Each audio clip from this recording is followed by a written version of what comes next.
In the quiet hours after sunset, when the golden glow of the hearth fire cast long shadows across the wooden beams of a Norse longhouse, the Viking people prepared for what modern science now recognises as perhaps the most effective sleep in human history.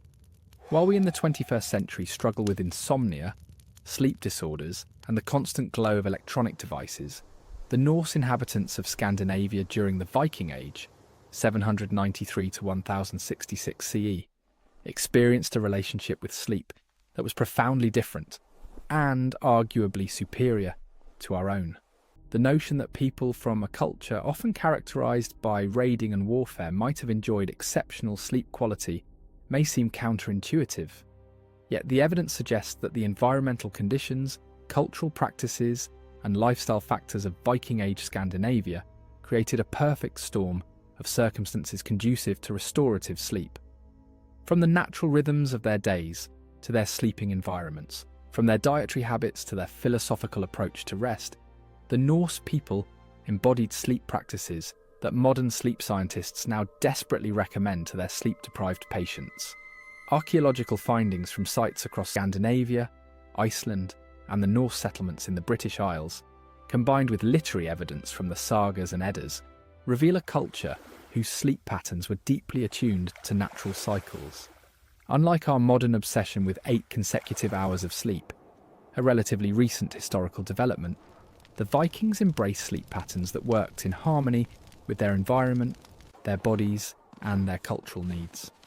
This article explores the multifaceted reasons why Viking sleep practices may have been the most effective in human history.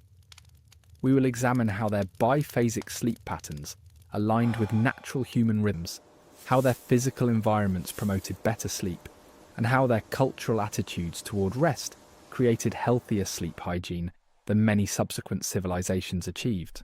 By understanding the sleep practices of the Norse people, we gain not only historical insight, but potentially valuable lessons for improving our own troubled relationship with sleep in the modern world.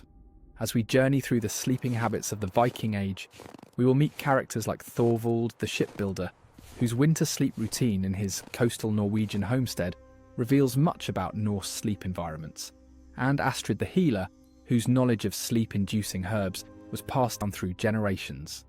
Through these historically grounded examples, we can glimpse the lived experience of sleep during this fascinating period of human history. The evidence suggests a provocative conclusion. Despite their reputation as fierce warriors and explorers, the people of the Viking Age may have been among the most well-rested humans in history, a quality that perhaps contributed to their remarkable achievements in navigation, craftsmanship, and cultural expansion. As we shall see when it comes to sleep, we modern humans have much to learn from our Norse ancestors. The modern world's obsession with consolidated 8-hour sleep is a historical anomaly, a product of industrialization, artificial lighting, and rigid work schedules rather than human biology. Archaeological evidence and saga accounts suggest that the Vikings, like many pre-industrial societies, practiced what sleep historians call biphasic, or segmented sleep, a pattern that may have been far more aligned with our natural biological rhythms. The evidence for Viking biphasic sleep. The Old Norse language itself provides clues to this sleep pattern. The sagas frequently mention fyrsta svefn, first sleep, and reference to waking in the middle of the night for various activities before returning to odia svefn, second sleep. While these terms don't appear consistently enough to form conclusive evidence alone, they align with what we know about pre-industrial sleep patterns across Europe. In the Grettis saga, the titular hero Grettir Asmundarson is described as rising after his first sleep to tend to household matters before returning to his bedding later in the night. Similarly, in Egil's saga, there are references to characters waking in the dead of night to conduct business or conversations before returning to sleep until dawn. Archaeological evidence from Viking settlements supports this textual evidence. Excavations at Jorvik, modern-day York in England, a significant Viking settlement, revealed household layouts conducive to nighttime activity. Fire pits in longhouses show evidence of being maintained throughout the night, suggesting regular waking periods. The natural pattern of Viking sleep. Based on this evidence and our understanding of pre-industrial sleep patterns, a typical Viking sleep schedule likely followed this pattern. After sunset, particularly during the long winter nights that dominate Scandinavian latitudes, the household would gather around the central hearth. As darkness fell completely, usually a few hours after sunset, they would retire for their first sleep. This might last approximately 4 hours, after which many would wake naturally. This midnight waking period, lasting perhaps 1 to 2 hours, was not considered insomnia or a sleep disorder as we might classify it today, but rather a normal and expected part of the night. During this time, Vikings might tend to the fire, check on livestock, engage in quiet conversation, perform religious rituals, or even visit neighbours. Consider Bjorn Haraldsson, a farmer from the Trondheim region of Norway. Archaeological evidence from similar farmsteads suggests that, after his evening meal, and perhaps some storytelling around the fire, Bjorn would retire to his sleeping platform as darkness fell completely, around 7 or 8 p.m. in winter. After sleeping deeply for about 4 hours, he might wake around midnight, add wood to the central hearth, check on his valuable livestock, perhaps drink some ale or water, and possibly discuss the next day's work with family members who were also awake. After an hour or so of such activities, he would return to his sleeping platform for his second sleep until dawn. The biological basis for biphasic sleep. Modern sleep science has begun to recognise that biphasic sleep may actually be more natural for humans than our modern consolidated sleep pattern. Research by historian A. Roger Ekirch, who documented hundreds of historical references to segmented sleep in pre-industrial Europe, suggests that this pattern was the norm throughout human history until artificial lighting changed our relationship with darkness. The human body naturally produces a surge of prolactin during the midnight waking period of biphasic sleep, a hormone associated with a sense of calm and well-being. Additionally, the natural circadian rhythm tends to include a period of heightened alertness a few hours after falling asleep, which aligns perfectly with the biphasic pattern. For Vikings living at northern latitudes, biphasic sleep would have been particularly adaptive. During winter, when darkness could last 16 to 20 hours, in parts of Scandinavia, attempting to sleep continuously for such long periods would have been biologically impractical. The midnight waking period broke the long dark hours into manageable segments while allowing necessary tasks to be completed. Seasonal variations in Viking sleep. The extreme seasonal variations in daylight at northern latitudes would have created significant seasonal differences in Viking sleep patterns. During summer, when daylight could last 20 hours or more in parts of Scandinavia, sleep would necessarily be compressed into shorter periods. The sagas occasionally mention the difficulty of sleep during the nightless nights of midsummer. The Havamal, a collection of Old Norse poems from the Poetic Edda, contains wisdom about moderation in sleep. The unwise man is awake all night, worrying about everything. When morning comes, he is tired, and all his troubles are just as they were. This suggests an awareness that sleep needed to be properly managed according to seasonal changes and personal needs. During winter, the pattern would shift dramatically. With darkness dominating the day, sleep would expand, though still likely in the biphasic pattern. Archaeological evidence from winter dwellings shows they were designed to maximize warmth and minimize fuel use during these long nights, creating perfect conditions for extended periods of rest. The midnight activities, what Vikings did between sleeps. The midnight waking period in Viking households was a time of quiet productivity and social connection. The sagas mention various activities conducted during this time. Craftwork. The making and repair of tools, spinning, and other quiet handcrafts were well suited to the midnight hours by firelight. Archaeological evidence from Viking settlements shows numerous small craft items that could have been produced during these quiet hours. Religious practices. Some scholars believe that certain religious rituals may have been performed during the midnight hours. The liminal nature of the midnight period, between one day and the next, spiritual significance in many pre-Christian traditions. Storytelling and knowledge transmission. The sagas themselves may have been transmitted during these quiet midnight hours, when the mind was in a receptive, reflective state, and the household was gathered in intimate proximity. Sexual relations. The privacy afforded by darkness and the relaxed state between sleep periods made this a natural time for intimacy between couples. Security. In more turbulent times, the midnight waking period allowed for checking defences and changing guards, ensuring continuous protection.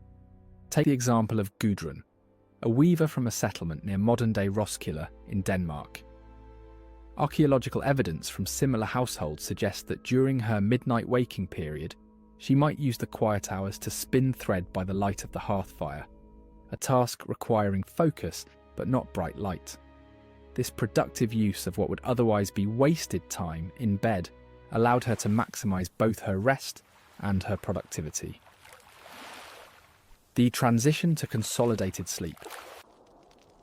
The biphasic sleep pattern of the Vikings began to disappear across Europe in the centuries following the Viking Age, particularly with the spread of artificial lighting and the regimentation of time that came with industrialization. By forcing sleep into a single consolidated block, modern humans may have lost touch with a more natural rhythm that served our ancestors well for millennia. The Vikings' biphasic sleep pattern represents not a primitive or less advanced approach to sleep, but rather a more natural alignment with human biology and environmental conditions. Their segmented sleep, adapted to the extreme seasonal variations of northern latitudes, likely provided more restorative rest than our modern insistence on 8 consecutive hours, a pattern that often leads to sleep anxiety and insomnia when it cannot be achieved. Perhaps no factor contributed more significantly to the quality of Viking sleep than their relationship with darkness, a relationship fundamentally different from our modern experience. In an age before artificial lighting transformed human sleep patterns, the Norse people lived in harmony with natural light cycles, and this synchronization with nature's rhythms profoundly affected their sleep quality. The darkness of the north. The geographic location of Viking settlements, primarily in Scandinavia, with expansions into Iceland, Greenland, and parts of the British Isles, placed them in regions characterized by dramatic seasonal variations in daylight. During winter months, darkness dominated, with some northern regions experiencing only a few hours of dim daylight. In summer, the situation reversed, with the famous midnight sun providing nearly constant illumination in the northernmost settlements. Archaeological evidence from Viking dwellings reveals how they adapted to these extreme conditions. Longhouses and smaller dwellings typically had few, if any, windows. Those that existed were small and could be covered with translucent materials like animal membrane or oiled cloth, or simply blocked with shutters. The primary source of light and heat was the central hearth, whose fire would be banked low during sleeping hours. This created an environment of profound darkness during sleeping periods, a darkness far more complete than most modern humans ever experience. Even on clear moonlit nights, the interior of Viking dwellings would have been characterized by a darkness that modern sleep researchers now recognize as optimal for human sleep. The biological impact of true darkness. Modern sleep science has identified the critical importance of darkness for quality sleep. Darkness triggers the production of melatonin, the hormone that regulates sleep-wake cycles. Without sufficient darkness, melatonin production is suppressed, leading to difficulty falling asleep, reduced sleep quality, and potential long-term health consequences. The Vikings, living without artificial light, would have experienced melatonin production patterns closely aligned with natural sunset and sunrise. During winter months, this would have meant elevated melatonin levels for extended periods, creating ideal conditions for deep, restorative sleep. Consider Leif, a fisherman living on the Norwegian coast near modern-day Bergen. Archaeological evidence from similar coastal settlements suggests that his winter sleep environment would have been characterized by nearly complete darkness from mid-afternoon until late morning. With only the dim glow of banked coals in the hearth providing minimal illumination, his pineal gland would have produced melatonin at optimal levels for 12 to 16 hours each day during winter months. A study published in the Journal of Sleep Research found that when modern subjects were exposed to natural light cycles without artificial lighting for just 1 week, their sleep patterns rapidly synchronized with sunset and sunrise, and melatonin production increased by 30%. The Vikings lived their entire lives in such conditions, suggesting they likely experienced consistently optimal melatonin production. The Vikings were not, of course, without any form of artificial light. They used fires, oil lamps, and candles made from tallow or beeswax. However, these light sources differed fundamentally from modern lighting in ways that preserved sleep quality. First, these light sources produced primarily yellow-red spectrum light, rather than the blue spectrum light that most severely suppresses melatonin production. Modern research has shown that exposure to blue light, common in LEDs and screens, in the evening can delay melatonin production by up to 3 hours. The warm spectrum light of Viking fires and candles would have had minimal impact on their circadian rhythms. Second, these light sources were relatively dim.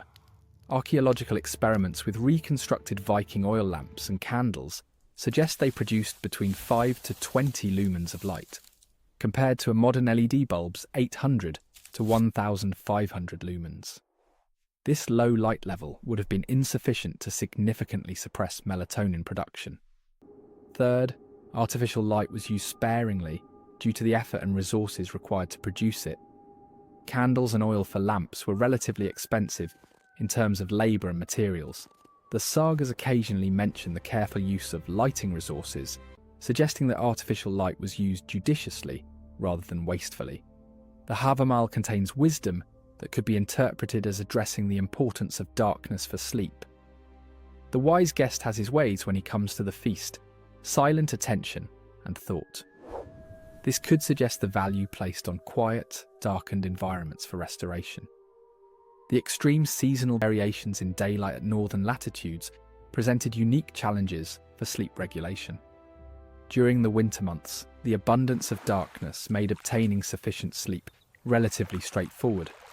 However, the summer months, with their extended daylight, required cultural adaptations. Archaeological evidence from Viking settlements shows the use of thick curtains or hangings that could be used to create artificial darkness during summer sleeping periods. These were typically made of heavy wool, which would have been effective at blocking the midnight sun. In Iceland, some dwellings show evidence of sleeping areas built into the thickest parts of the turf walls, creating naturally darkened sleeping spaces, regardless of external light conditions. The sagas mention the use of specific sleeping arrangements during summer months. In Egil's saga, there are references to sleeping chambers being arranged to minimize light exposure. This suggests a cultural awareness of the importance of darkness for sleep quality, even during periods when natural darkness was scarce. The Vikings' relationship with natural light cycles extended beyond the simple day-night dichotomy. Evidence suggests they were acutely aware of lunar cycles and their potential impact on sleep. The Old Norse calendar was primarily lunar, and several surviving artifacts show detailed tracking of lunar phases. Full moon nights, which provide significantly more illumination than moonless nights, are occasionally mentioned in the sagas in connection with difficulty sleeping or increased activity. Snorri Sturluson, in the Prose Edda, references the moon's influence on natural cycles, suggesting an awareness of its potential impact on human rhythms as well. Modern research has confirmed that lunar cycles can indeed influence human sleep, with studies showing that people take longer to fall asleep and experience reduced deep sleep during full moon phases, even when they cannot see the moon. The Vikings' awareness of these natural cycles likely led to behavioural adaptations. Archaeological evidence from several settlements suggests that certain activities were planned according to lunar phases, potentially including adjustments to sleep timing and duration.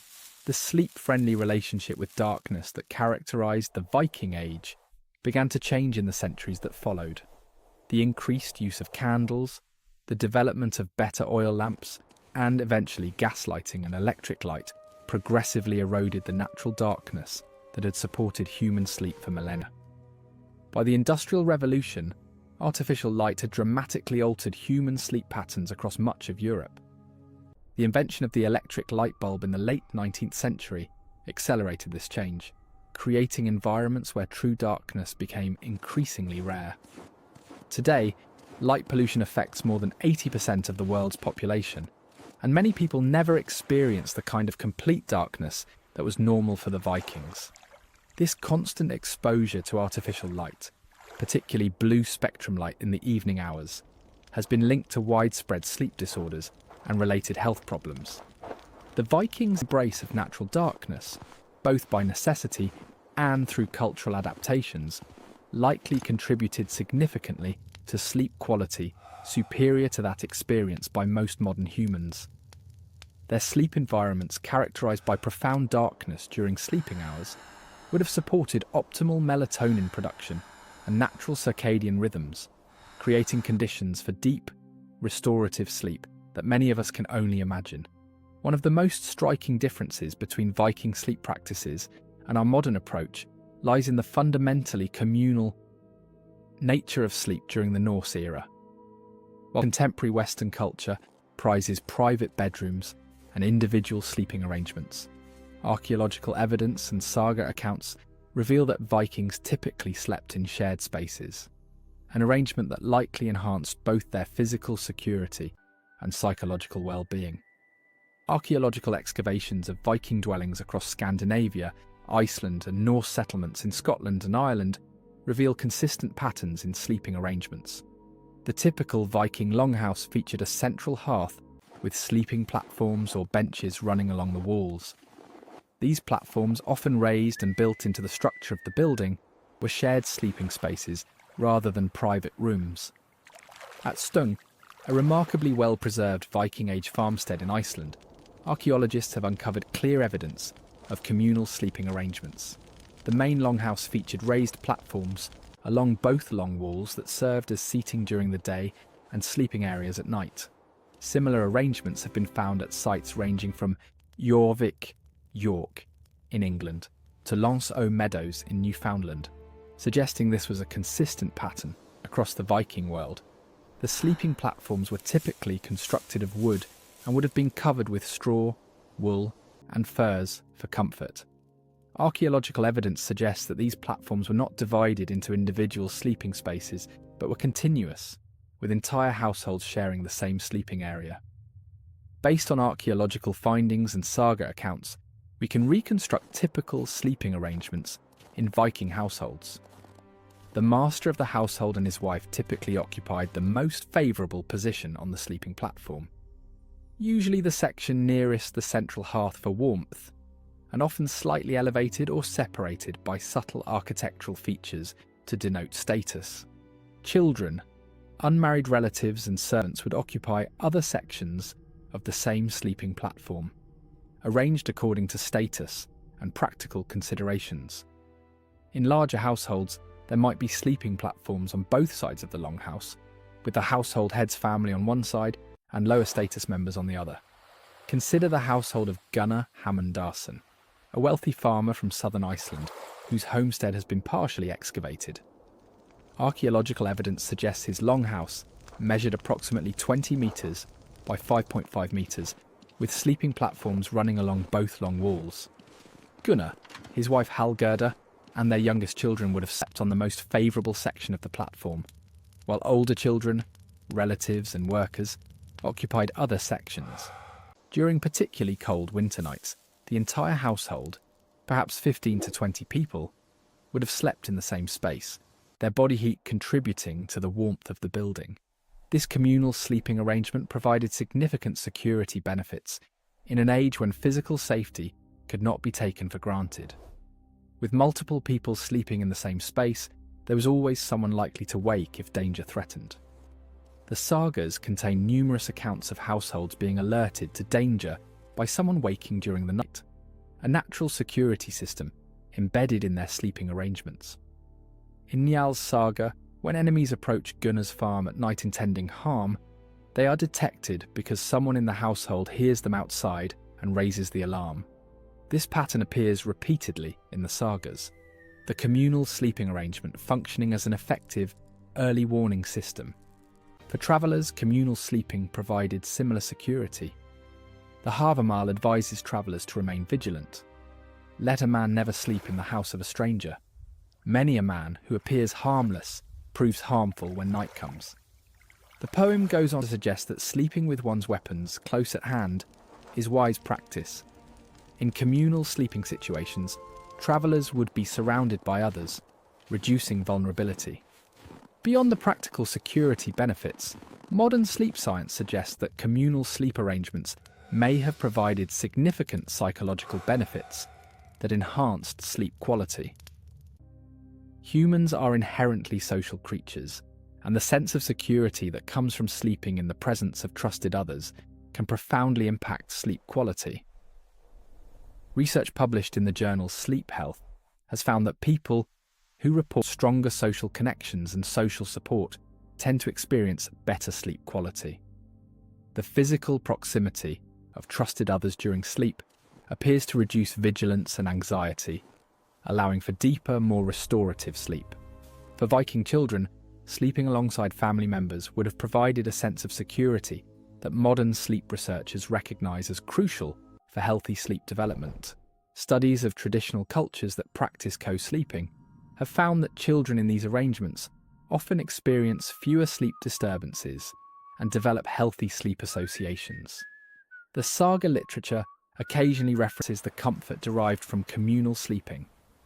In Grettir's saga, the protagonist, who spends much time in isolation due to his outlaw status, specifically mentions missing the security of sleeping among household members.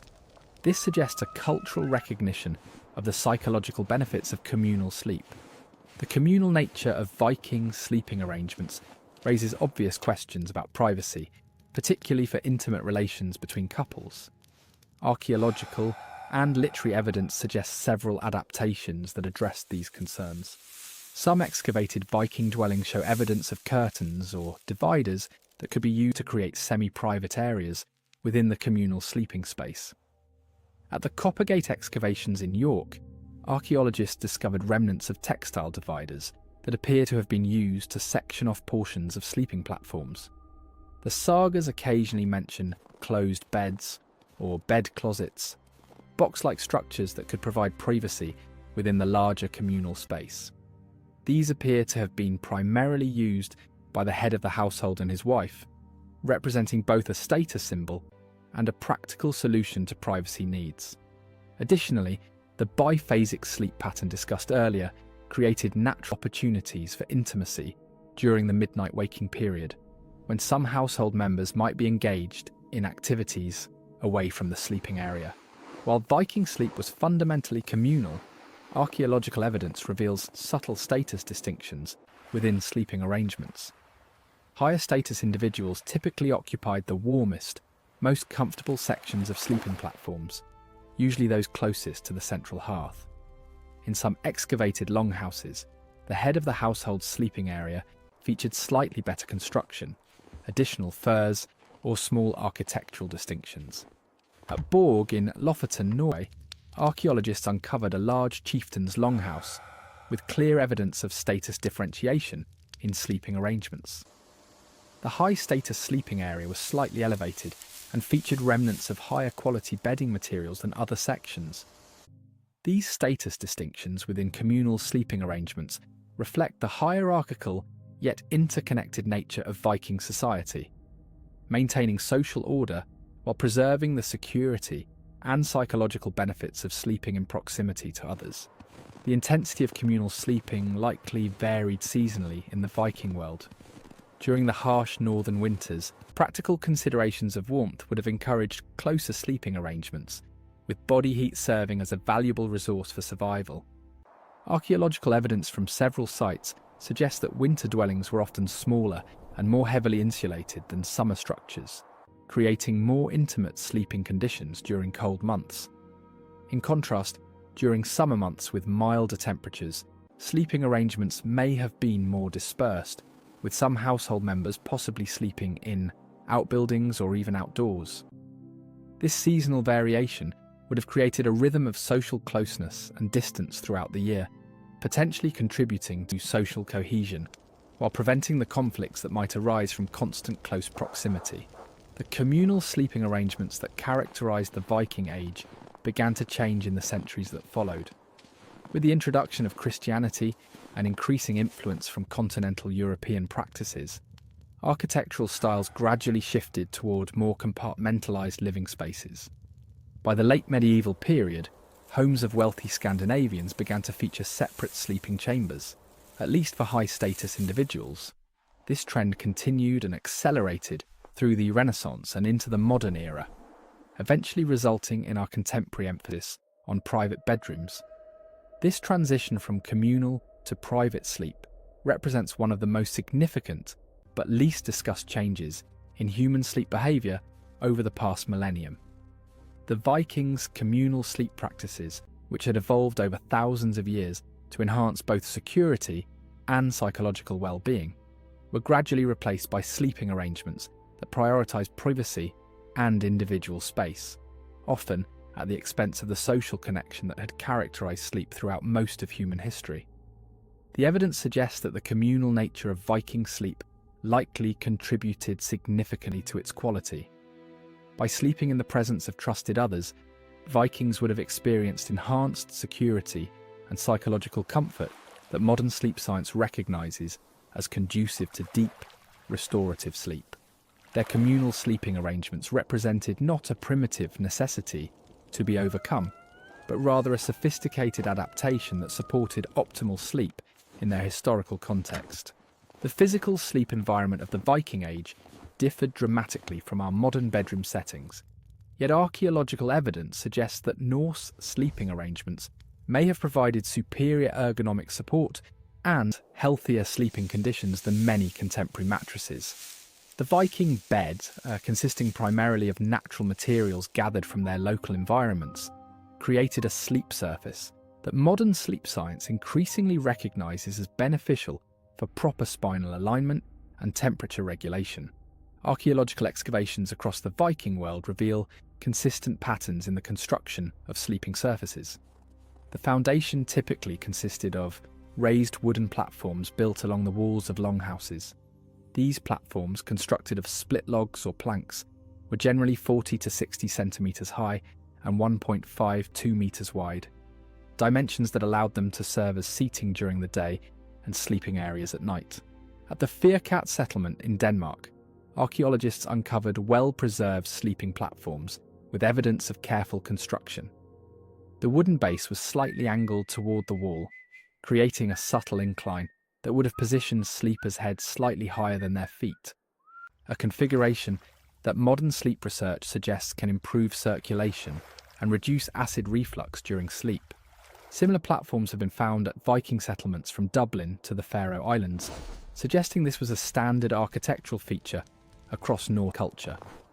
The wooden platform itself provided a stable, level foundation that prevented sleepers from coming into direct contact with the often damp ground, an important consideration in the humid northern climate. Upon these wooden platforms, Vikings created layered bedding using entirely natural materials. Archaeological evidence, combined with references in the sagas, suggests a typical arrangement of layers that provided both comfort and insulation. The base layer typically consisted of locally harvested straw or hay. At several archaeological sites, including settlements in Iceland and Greenland, preserved remnants of these straw mattresses have been recovered. Analysis of these remains reveals that the straw was typically changed seasonally and was often selected for softness, with certain types of grass apparently preferred. Straw, while seemingly primitive compared to modern mattresses, offers several advantages as a sleeping surface. It provides natural spring and flexibility, conforming somewhat to the body while still offering support. Modern ergonomic research suggests that moderately firm, responsive surfaces like this may be optimal for spinal alignment during sleep. Additionally, straw allows air circulation, preventing the heat buildup that can occur with solid mattresses. This breathability would have helped regulate sleeping temperature, a factor that sleep scientists now recognise as crucial for quality sleep. The Norse practice of regularly replacing the straw would have also reduced dust mites and other allergens that can accumulate in modern mattresses. Above the straw foundation, archaeological evidence suggests layers of woolen materials were typically added. Textile fragments recovered from Viking burial sites and settlements indicate that coarse woolen blankets were common possessions, even in relatively modest households. Experimental archaeology, where researchers create and use replicas of Viking bedding, has demonstrated that these woolen layers provided excellent insulation properties. Wool retains its insulating capacity even when damp, a crucial advantage in the often humid Norse environment. Additionally, wool's natural lanolin content makes it somewhat water-resistant and inhibits bacterial growth, contributing to a healthier sleeping environment. The sagas occasionally mention abreda, coverings, made of wadmal, a coarse woolen cloth that was a staple of Viking textile production. These would have been placed over the straw layer to provide additional comfort and prevent the straw from poking through. For those who could afford them, animal furs and skins formed the top layer of Viking bedding.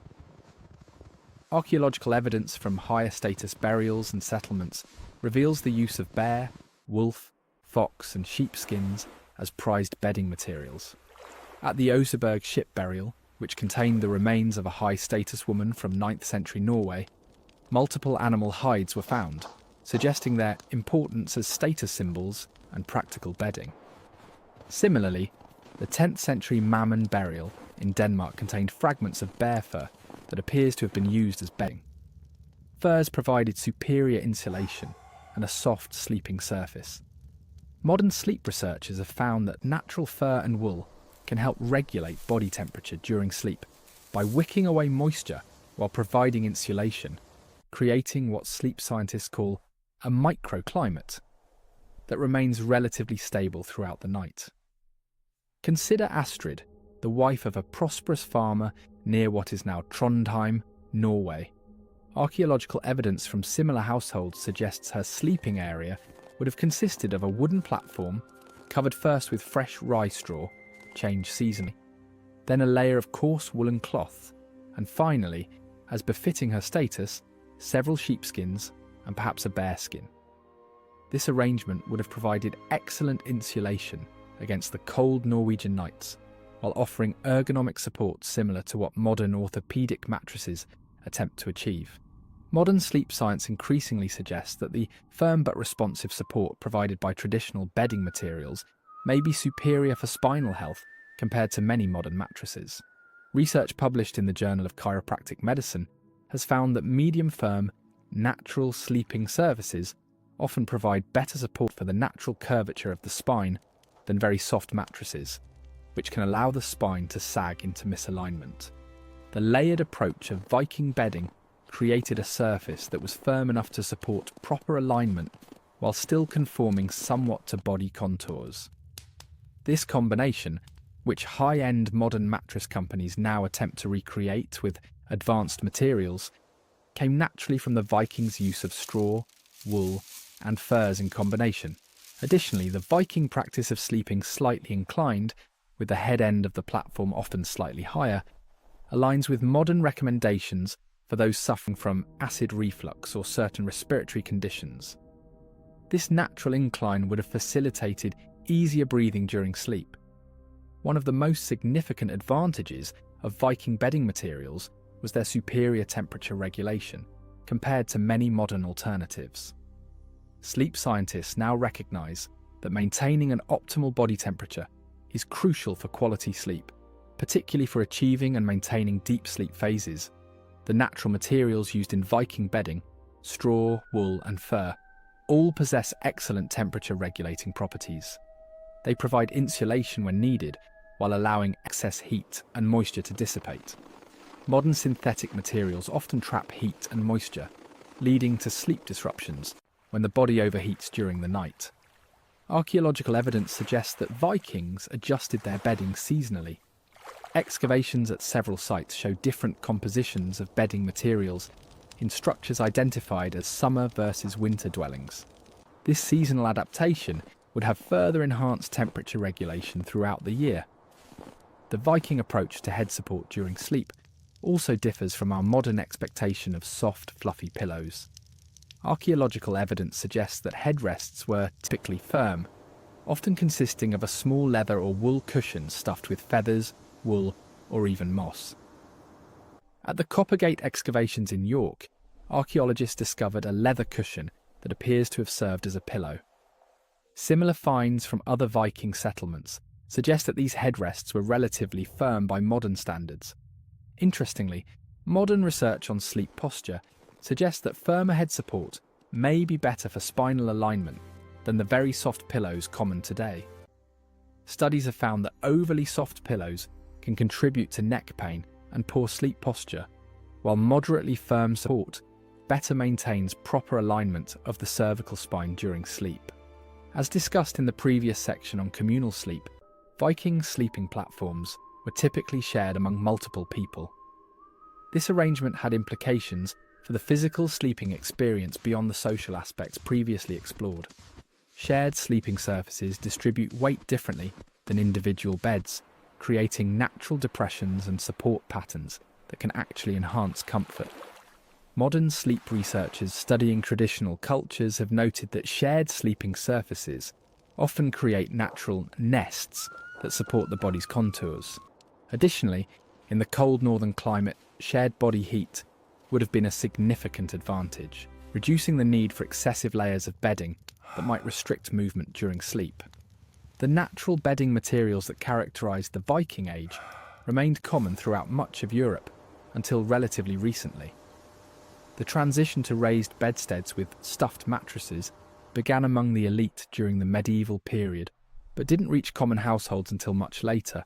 By the 19th century, straw mattresses were being replaced by cotton and horsehair models, and by the mid-20th century, synthetic materials had largely replaced natural fibres in most Western bedding.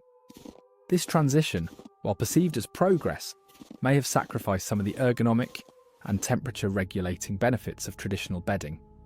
Recent trends in natural and organic bedding represent, in some ways, a return to principles that would have been familiar to the Vikings.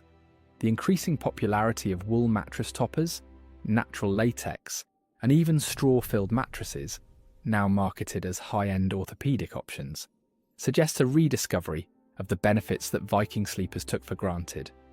The Viking bed, with its combination of firm support, natural temperature regulation, and regularly refreshed materials, likely provided an excellent foundation for quality sleep.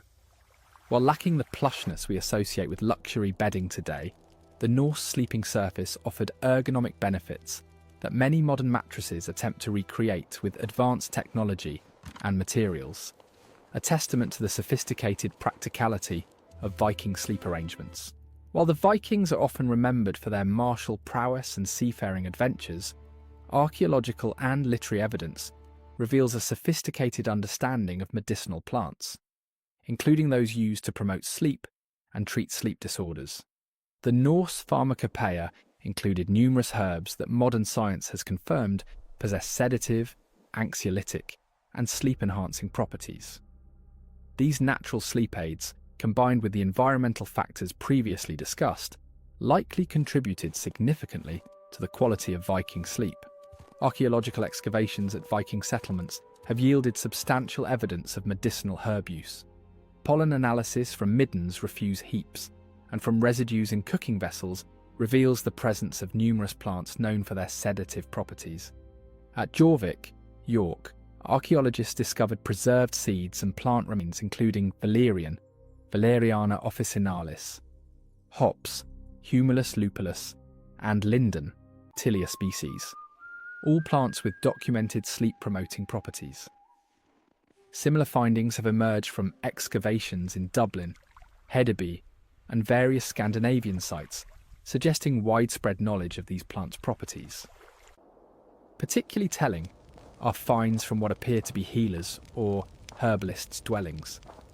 At a 10th century settlement near Kaupang, Norway, archaeologists uncovered a building containing numerous preserved plant materials and specialised containers, suggesting it may have belonged to someone specialising in herbal medicine. Among the identified plants were several with sedative properties. Literary evidence. the sagas and medicinal texts. While the sagas rarely focus specifically on medicinal practices, they contain occasional references to sleep-inducing herbs and preparations. In Egil's saga, there is mention of a drink prepared to help an ailing person sleep, while other sagas contain passing references to herbal treatments for various ailments, including sleep difficulties. More detailed information comes from slightly later medieval Scandinavian medical texts that likely preserved older knowledge. The 13th century Harpestrang Lægebog, Henrik Harpestrang's medical book, written in Denmark but drawing on older traditions, contains numerous references to herbs used for sleep, including detailed instructions for their preparation and use. These sources, combined with the broader European medical tradition that Vikings would have encountered in their travels, suggest a well-developed understanding of sleep-promoting herbs. The Viking sleep pharmacopoeia. Based on archaeological findings and historical texts, we can identify several key herbs that would have been used to promote sleep in the Viking Age. Valerian, Valeriana officinalis. Archaeological evidence confirms the Vikings cultivated and used valerian, a plant native to Europe with powerful sedative properties. Modern research has validated valerian's effectiveness, with studies showing it reduces sleep latency, the time it takes to fall asleep, and improves sleep quality. Valerian root contains valerianic acid, which affects GABA receptors in the brain similar to modern benzodiazepines, but without the same risk of dependency. Hops, Humulus lupulus. While best known today as a beer ingredient, hops have a long history as a sedative. Archaeological evidence confirms Viking-era use of hops, both in brewing and medicinal preparations. Hops contain methylbutanol, which has demonstrated sedative effects. Modern studies have shown that hops, particularly when combined with valerian, can significantly improve sleep quality. Linden or lime flowers, Tilia species. Pollen and plant remains from Viking settlements confirm the use of linden, which contains flavonoids with mild sedative and anxiolytic properties. Linden tea remains a popular sleep aid in modern Scandinavian folk medicine. Chamomile, Matricaria chamomilla. Archaeological evidence suggests chamomile was known and used medicinally by Vikings. Its mild sedative effects come from apigenin, a flavonoid that binds to benzodiazepine receptors in the brain. Modern studies have confirmed chamomile's effectiveness for improving sleep quality. Lavender, Lavandula angustifolia. While not native to Scandinavia, lavender was likely encountered by Vikings in their travels and possibly cultivated in some settlements. Archaeological evidence from Viking trading centres shows lavender was among the imported medicinal herbs. Modern research has demonstrated that lavender's scent alone can improve sleep quality by decreasing heart rate and blood pressure. Passion flower, Passiflora incarnata. Although this is more speculative, there is some evidence suggesting Vikings who reached North America may have encountered and brought back passion flower, which Native Americans used as a sedative. If so, this would have been a valuable addition to their sleep pharmacopoeia, as passion flower contains chrysin, a compound with anxiolytic effects. Archaeological and literary evidence suggests several methods by which Vikings prepared and administered these sleep-promoting herbs. Infusions and decoctions. The most common preparation was likely herbal teas. Archaeological finds include specialised vessels that appear designed for brewing herbal preparations. The sagas occasionally mention medicinal drinks, and later Nordic medical texts provide specific instructions for preparing herbal infusions. Alcoholic extractions. Vikings were skilled brewers, and evidence suggests they created medicinal alcoholic preparations similar to modern tinctures. Alcohol effectively extracts many of the active compounds in sedative herbs and would have enhanced their absorption. Smoke inhalation. Some herbs, particularly hops and lavender, may have been added to fires for their aromatic properties. Archaeological evidence from several sites shows specialised containers that may have been used for burning aromatic substances. Herbal pillows. Later Nordic folk medicine includes the tradition of herbal pillows stuffed with sedative herbs. While direct archaeological evidence of this practice from the Viking Age is lacking, it represents a plausible use of these plants. The use of medicinal herbs in Viking culture likely had both practical and ritualistic dimensions. These sagas suggest that healing was often associated with magical or spiritual practices, and the administration of herbal remedies probably incorporated elements of ritual. Archaeological evidence from several sites shows what appear to be ritualistic arrangements of herbs and specialized containers, in contexts suggesting medicinal use. This suggests that the effectiveness of herbal sleep aids may have been enhanced by the psychological impact of ritual administration, what modern medicine would recognize as a placebo effect supplementing the herb's pharmacological properties. Consider Thora, a healer from a settlement near modern-day Roskilde in Denmark. Archaeological evidence from similar contexts suggests she would have maintained a garden of medicinal herbs, including valerian and chamomile. For a person suffering from sleep difficulties, she might prepare a strong decoction of valerian root, enhanced with hops and sweetened with honey. This would be administered in the evening, perhaps accompanied by specific incantations or rituals that enhanced its perceived effectiveness. The combination of the herb's genuine pharmacological properties and the psychological impact of their ritual administration would likely have produced significant improvements in sleep quality. Seasonal variations in herbal sleep aids. The extreme seasonal variations in daylight at northern latitudes would have necessitated different approaches to sleep aids throughout the year. Archaeological and literary evidence suggests awareness of this need. During the long winter nights when obtaining sufficient sleep was less problematic, milder herbs like chamomile and linden might have been preferred. During summer, with its extended daylight, stronger sedatives like valerian and hops would have been more valuable for inducing sleep despite the ambient light.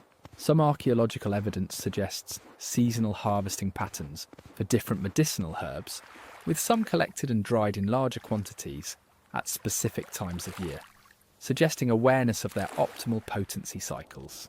An important consideration when comparing Viking herbal sleep aids to modern pharmaceutical alternatives is their relative safety profile. Modern sleeping medications, while effective, often carry risks of dependency, tolerance, and side effects. The herbal remedies used by Vikings generally have much milder side effect profiles and lower risks of dependency.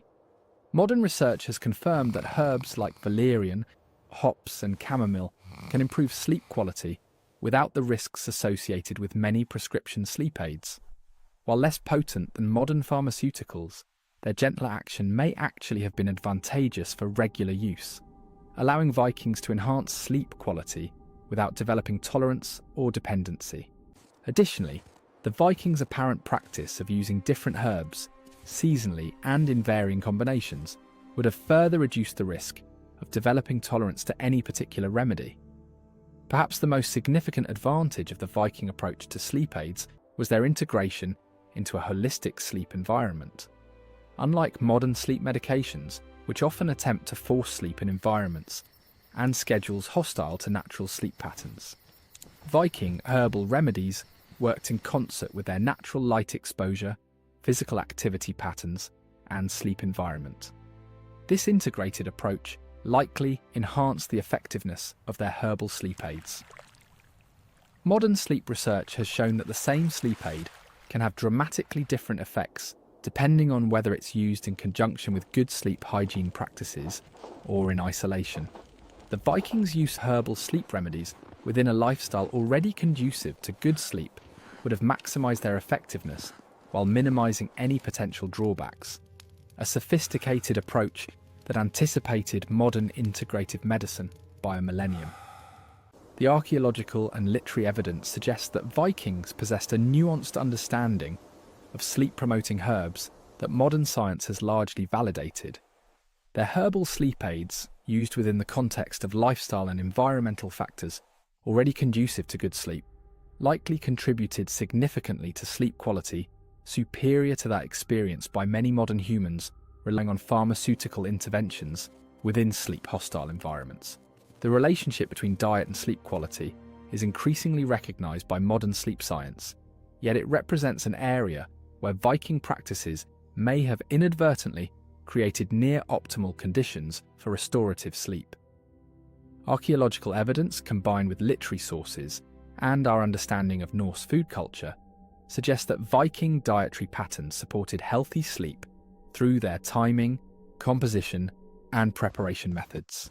Archaeological evidence and saga accounts indicate that Vikings typically followed a meal pattern significantly different from modern eating habits. Their primary meal, called dagverja, day meal, or undawn in some regions, was consumed in the mid-morning after several hours of activity. A second substantial meal, nattverda, night meal, was eaten in the late afternoon or early evening, well before bedtime. This pattern meant that Vikings typically finished their last substantial meal several hours before sleep, a practice that modern sleep research has shown significantly improves sleep quality. Studies published in the Journal of Clinical Sleep Medicine have demonstrated that eating close to bedtime, particularly consuming heavy or high-fat meals, can disrupt sleep architecture by delaying the onset of REM sleep and reducing sleep efficiency. The timing of Viking meals appears to have been primarily dictated by practical considerations, particularly the availability of daylight for work and the need to prepare and consume food during visible hours. However, this pragmatic schedule inadvertently created an optimal fasting period before sleep that modern research suggests enhances melatonin production and improves sleep quality. Consider Halfdan, a farmer from the Trondheim region. Archaeological evidence from similar farmsteads suggests his household would consume their final meal around 4 to 5 p.m. during winter months, allowing 3 to 4 hours of digestion time before retiring, as darkness deepened around 8 to 9 p.m. This natural interval between eating and sleeping would have allowed his digestive processes to substantially complete before sleep began, preventing the sleep disruptions associated with active digestion during the early sleep phases. Analysis of archaeological remains, including food residues, middens, refuse heaps, and human remains with isotope analysis, provides detailed information about the Viking diet. This evidence reveals several aspects of Norse nutrition that likely supported healthy sleep. High protein content. Archaeological evidence shows that the Viking diet was relatively high in protein from both animal and plant sources. Protein-rich foods contain significant amounts of tryptophan, an amino acid that serves as a precursor to serotonin and melatonin, both crucial neurochemicals for healthy sleep. Modern research has shown that adequate dietary protein, particularly when consumed earlier in the day rather than immediately before sleep, supports optimal sleep architecture. Omega-3 fatty acids. Isotope analysis of Viking remains consistently shows high levels of marine-derived nutrients, confirming the importance of fish in the Norse diet. Fatty fish, which archaeological evidence shows were dietary staples in many Viking communities, are rich in omega-3 fatty acids. Modern research has demonstrated a strong correlation between omega-3 consumption and improved sleep quality, with studies showing that higher blood levels of DHA, a type of omega-3, are associated with better sleep. Complex carbohydrates. Archaeological evidence, including carbonized grain remains and grinding tools, shows that barley, rye, and oats were staples of the Viking diet. These whole grains provide complex carbohydrates that modern research has linked to improved sleep quality.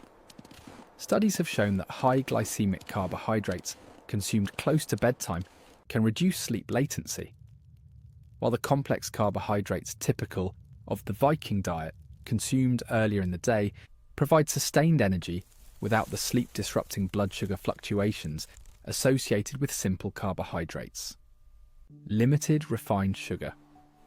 The Viking diet was notably low in simple sugars, with honey being the primary sweetener, and used sparingly due to its value. Modern research has demonstrated that high sugar consumption, particularly close to bedtime, can significantly disrupt sleep architecture by causing blood sugar fluctuations throughout the night. Fermented foods. Archaeological evidence shows that fermented foods, including ska'ayar, a yogurt-like dairy product, fermented fish, and various preserved vegetables, were important components of the Viking diet. These foods support gut health, which emerging research suggests plays a crucial role in sleep quality through the gut-brain axis and the production of sleep-regulating neurotransmitters. Several specific foods common in the Viking diet have been identified by modern research as particularly beneficial for sleep. Fatty fish. Archaeological evidence from coastal Viking settlements shows heavy consumption of fatty fish like herring, mackerel, and salmon.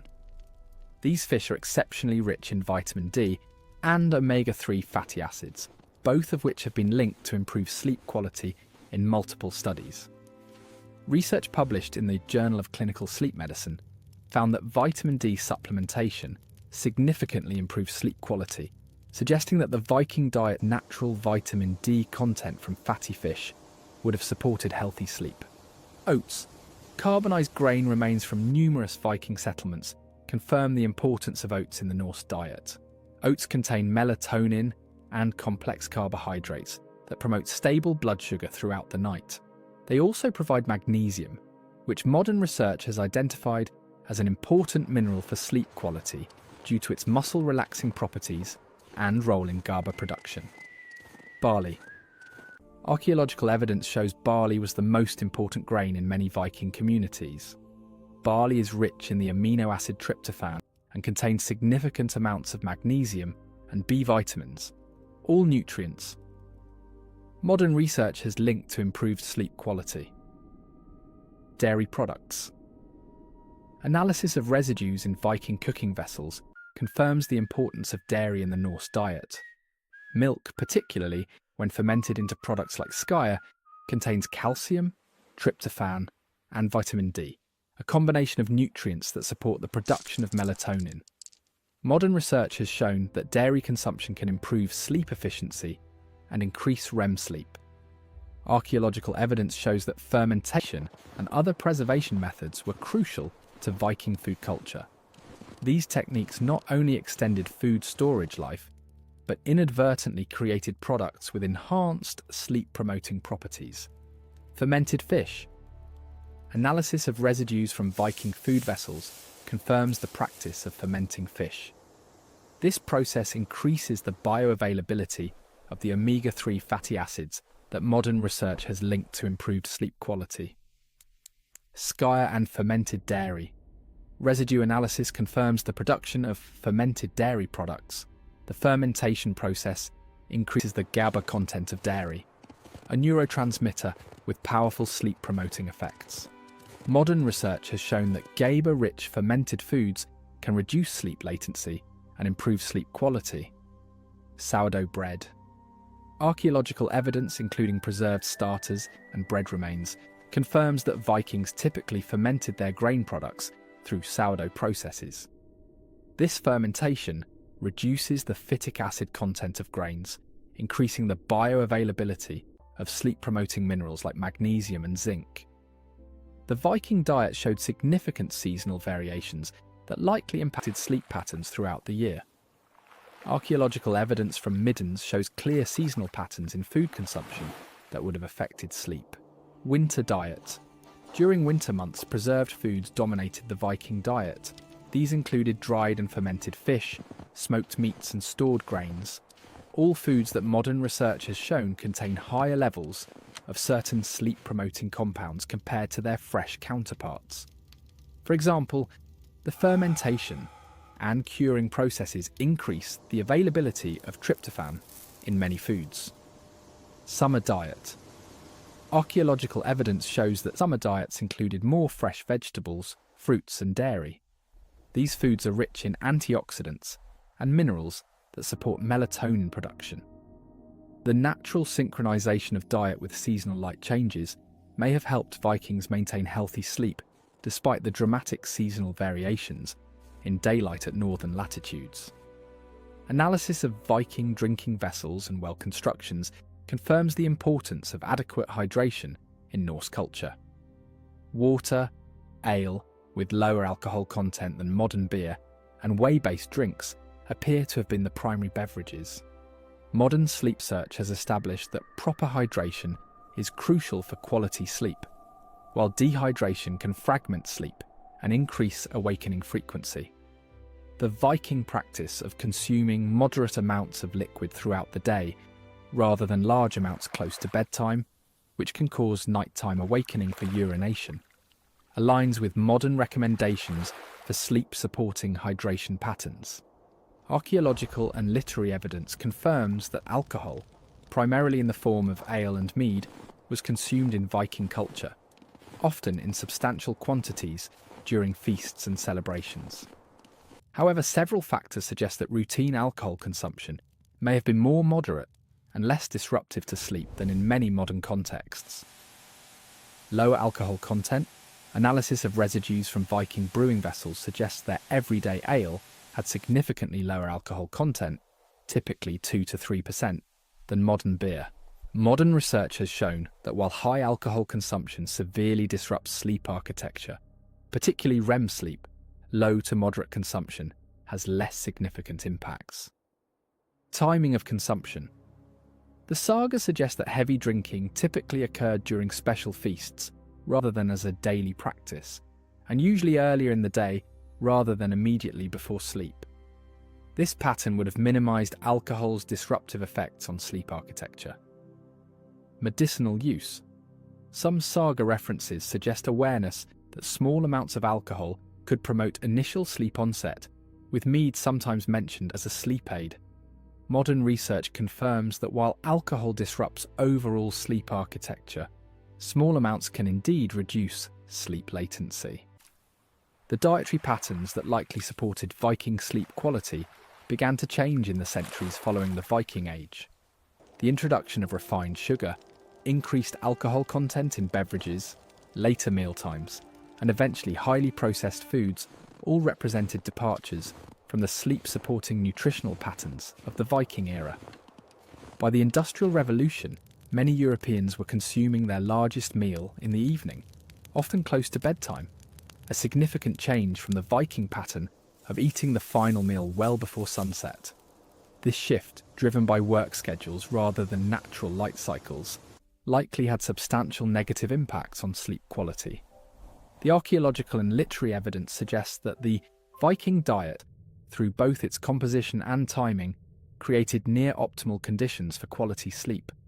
Their consumption of foods rich in sleep-promoting nutrients, combined with meal timing that allowed complete digestion before sleep, likely contributed significantly to sleep quality. Superior to that experienced by many modern humans, whose diets and eating patterns often actively undermine healthy sleep. The relationship between physical activity and sleep quality is well established in modern sleep science, with moderate to vigorous daily exertion consistently linked to improved sleep architecture. Archaeological evidence, saga accounts, and our understanding of daily life in the Viking Age suggest that Norse physical activity patterns may have created ideal conditions for deep, restorative sleep, conditions increasingly rare in our sedentary modern world. Archaeological evidence provides clear insights into the physical nature of Viking existence. Analysis of skeletal remains shows distinctive muscle attachment patterns and bone density consistent with regular, intense physical activity. These skeletal markers vary by gender and social status, but universally indicate higher activity levels than modern populations. Examination of male Viking skeletons frequently shows asymmetrical development of arm and shoulder muscles, consistent with regular rowing, a physically demanding activity central to Norse maritime culture. Female skeletons often show distinctive muscle attachments associated with grain grinding, textile production, and other physically demanding domestic activities. Even high-status Vikings show skeletal indicators of regular physical activity. The remains of individuals buried with wealthy grave goods still display bone density and muscle attachment sites indicative of regular exertion, suggesting that physical activity was universal across Viking society rather than limited to labourers. The daily energy expenditure of Vikings would have far exceeded modern levels. Based on archaeological evidence and experimental archaeology, where researchers attempt to recreate historical activities, estimates suggest that Viking farmers, craftspeople, and warriors regularly expended 3,000 to 4,000 calories daily through physical activity, compared to the 300 to 600 calories the average modern office worker expends through physical activity. The specific types of physical exertion common in Viking daily life align remarkably well with activities modern sleep science identifies as particularly beneficial for sleep quality. Resistance activities. Archaeological evidence shows that Vikings regularly engaged in what we would now call resistance training, lifting, carrying, and manipulating heavy objects as part of daily work. Modern research has found that resistance exercise significantly improves sleep quality, particularly deep slow-wave sleep, which is crucial for physical restoration. The construction of Viking longhouses, ships, and fortifications required substantial strength. Experimental archaeology projects, where modern researchers attempt to build Viking structures using period-appropriate techniques, have demonstrated the extraordinary physical demands of these activities. One such project found that moving the heavy timbers for a modest longhouse required efforts comparable to modern strength training sessions. Aerobic activities. Archaeological evidence and saga accounts confirm that Vikings regularly engaged in sustained aerobic activities, including rowing, marching, and agricultural labour. Modern sleep research has consistently found that aerobic exercise is one of the most effective non-pharmaceutical interventions for improving sleep quality, particularly when performed regularly but not immediately before bedtime. The Viking practice of rowing as primary transportation represents a particularly effective form of sleep-promoting exercise. Modern research has identified rowing as an excellent combination of aerobic and resistance training that engages multiple muscle groups, precisely the type of exercise most strongly correlated with improved slow-wave sleep in contemporary studies. Outdoor activity and natural light exposure. Archaeological and literary evidence confirms most Viking activity occurred outdoors, regardless of weather.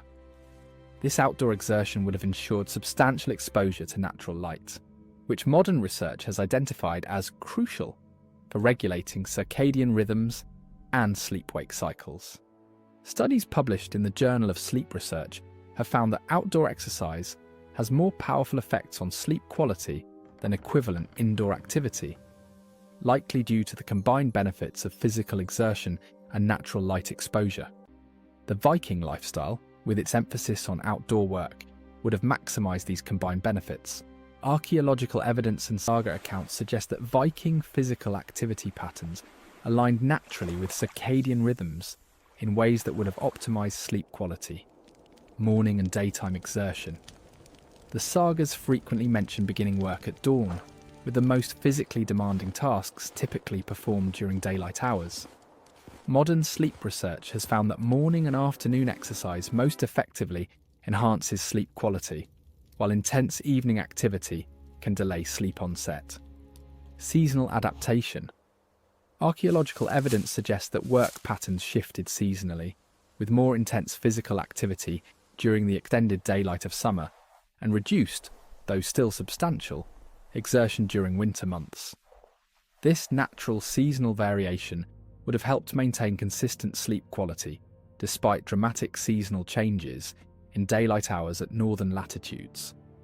Gradual evening reduction. The saga literature suggests that evening activities typically involved less physically demanding tasks, such as storytelling, handicrafts, and meal preparation.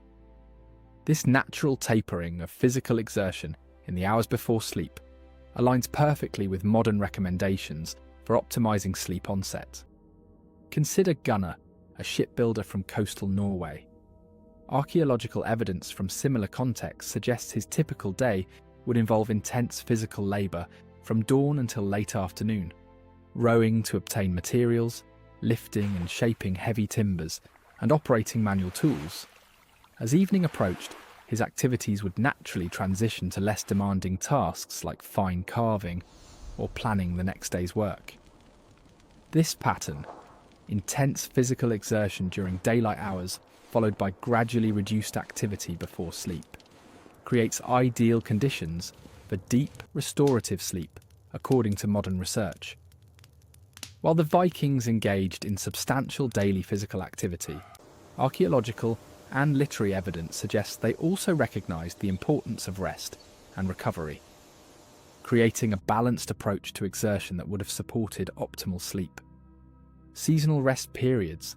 The saga literature references Jolavild, Yule rest, a period during the darkest winter months when physical labour was reduced and rest was emphasised. Modern research has found that periodic deloading phases are crucial for preventing the sleep disruptions associated with overtraining. Bathing and recovery practices. Archaeological evidence, including the remains of bathhouses at several Viking settlements, confirms the importance of bathing in Norse culture. The sagas mention hot baths as a recovery technique, particularly after travel or physical exertion. Modern research has identified warm bathing, especially 1 to 2 hours before bedtime, as an effective way to improve sleep quality by facilitating the natural drop in core body temperature that signals the body to sleep. Awareness of fatigue. The saga literature suggests a cultural awareness of the importance of adequate rest. The Havamal advises moderation in all things, including work, and contains wisdom that could be interpreted as recognising the importance of sufficient recovery. Cattle die, kindred die, every man is mortal, but the good name never dies of one who has done well. This suggests a long-term perspective that would support sustainable work patterns rather than constant exhaustion. Archaeological and literary evidence suggests that much Viking physical work was performed communally, often accompanied by songs, stories, or competitive elements. Modern research found that social exercise has particularly powerful benefits for sleep quality compared to solitary exertion. Studies published in sleep medicine reviews have found that the combination of social interaction and physical activity creates a particularly effective stimulus for improving sleep quality, likely due to the combined effects of physical fatigue and positive social engagement. The communal nature of Viking work, from rowing ships to raising buildings, would have maximised these combined benefits. The Viking pattern of substantial daily physical exertion performed primarily during daylight hours contrasts sharply with modern activity patterns. Today, many people engage in minimal physical activity throughout the day, exercise intensely in the evening, if at all, perform physical activity indoors under artificial light, experience little seasonal variation in activity levels. Each of these modern patterns represents a departure from the activity patterns that supported Viking sleep quality. The shift from consistent daily physical exertion to sedentary lifestyles punctuated by occasional intense exercise represents one of the most significant changes in human sleep hygiene over the past millennium. Modern research suggests that the Viking pattern of consistent, substantial daily physical activity, performed primarily during daylight hours, creates ideal conditions for deep, restorative sleep, particularly the crucial slow-wave sleep phases during which physical recovery occurs. An important distinction between Viking and modern fatigue patterns lies in the balance between physical and mental exhaustion. Archaeological and literary evidence suggests that Viking daily life involved substantial physical exertion, but relatively limited cognitive stress compared to modern, information-saturated environments. Modern sleep research has found that physical fatigue generally enhances sleep quality, while mental, cognitive fatigue and stress often undermine it. The Viking balance of high physical demands with lower cognitive stress represents a particularly sleep-friendly combination, according to contemporary sleep science. The archaeological and literary evidence suggests that Viking physical activity patterns, characterized by substantial daily exertion, performed primarily during daylight hours, with natural seasonal variations and appropriate recovery periods, created near-optimal conditions for quality sleep. Their combination of resistance and aerobic activities, performed outdoors and often socially, would have provided powerful sleep-enhancing benefits that many modern humans, despite our advanced knowledge of exercise physiology, fail to achieve in our sedentary, artificially lit environments. Beyond the physical and environmental factors that contributed to Viking sleep quality, archaeological evidence and saga literature suggest that Norse psychological approaches to sleep may have been equally important. Their cultural attitudes toward rest, their methods of managing anxiety, and their spiritual beliefs about sleep created mental conditions conducive to the deep, restorative sleep that modern humans often find elusive. The saga literature reveals a Norse culture that valued proper rest without fetishizing sleep or developing anxiety about it, a balanced approach that modern sleep psychology recognizes as optimal for sleep quality. The Havamal, a collection of Old Norse poems from the Poetic Edda, contains several verses that could be interpreted as addressing the importance of moderation in sleep. A man should not sleep all the morning through. He who grasps at wealth is often without wisdom. This suggests a cultural value placed on rising with purpose, while other verses warn against excessive vigilance and worry. The unwise man is awake all night and ponders everything over. When morning comes, he is weary in mind, and all is a burden as ever. These complementary perspectives suggest a balanced approach that valued adequate sleep without excessive concern about it. Precisely the attitude that modern sleep psychologists recommend for optimal sleep quality. The Norse cultural approach appears to have treated sleep as a natural, necessary part of life, rather than either a luxury to be minimized or a problem to be solved. This balanced attitude contrasts sharply with both medieval Christian ascetic traditions that sometimes viewed sleep reduction as spiritually virtuous, and our modern productivity-obsessed culture that often treats sleep as an inefficiency to be minimized. The Viking approach, valuing adequate rest while maintaining clear purpose, represents a psychological middle path that modern sleep psychology recognizes as most conducive to healthy sleep. Archaeological evidence and saga accounts confirm the importance of evening storytelling in Norse culture. The physical evidence includes the arrangement of seating around central hearths in longhouses, creating natural storytelling spaces, while the literary evidence includes numerous references to evening saga telling as a common activity. Modern sleep psychology has identified the importance of cognitive decompression before sleep, transitional activities that help the mind shift from active problem solving to the relaxed state conducive to sleep onset. The Viking practice of evening storytelling would have served this function perfectly, providing entertainment while allowing listeners to mentally disengage from the concerns of the day. Research published in Sleep Medicine has found that pre-sleep activities involving passive engagement, like listening to stories, improve sleep onset and quality compared to problem-solving activities or exposure to interactive media. The Viking tradition of oral storytelling in the evening hours represents an ideal pre-sleep cognitive activity according to modern sleep science. Consider Astrid, a woman from a farmstead near what is now Uppsala, Sweden. Archaeological evidence from similar households suggests that after the evening meal, her family would gather around the hearth, where an elder might recount tales of ancestors or mythological stories. This passive listening experience would have allowed her mind to gradually transition from the active concerns of the day to a more receptive, relaxed state ideal for sleep onset, all without the blue light exposure or interactive stimulation that undermines sleep in modern evening entertainment. Archaeological evidence, including amulets and carved symbols found near sleeping areas, combined with literary references in the sagas and Eddas, suggest that Vikings held complex spiritual beliefs about sleep and dreaming that likely influenced their sleep experience. The Norse cosmology included significant attention to dreams as potential sources of wisdom or prophecy.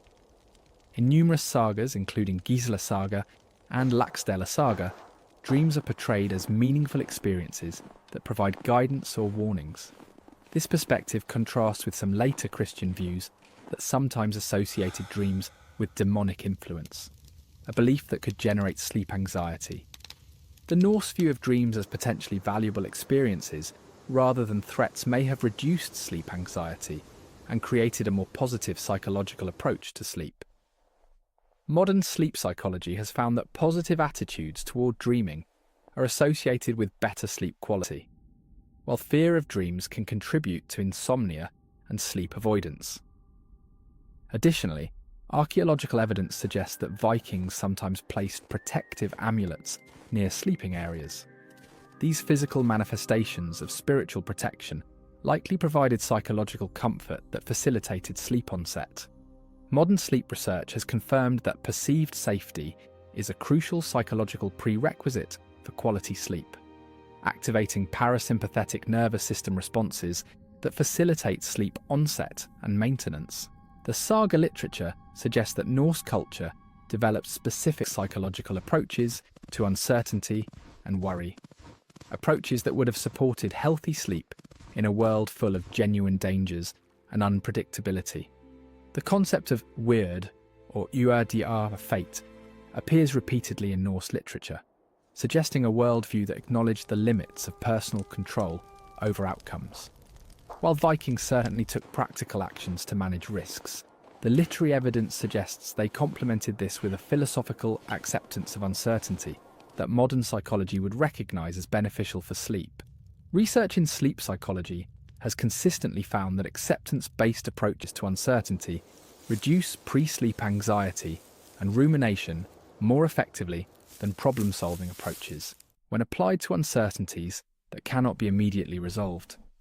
The Viking cultural emphasis on acknowledging the role of fate alongside personal action represents a sophisticated psychological balance that would have supported healthy sleep even in challenging circumstances.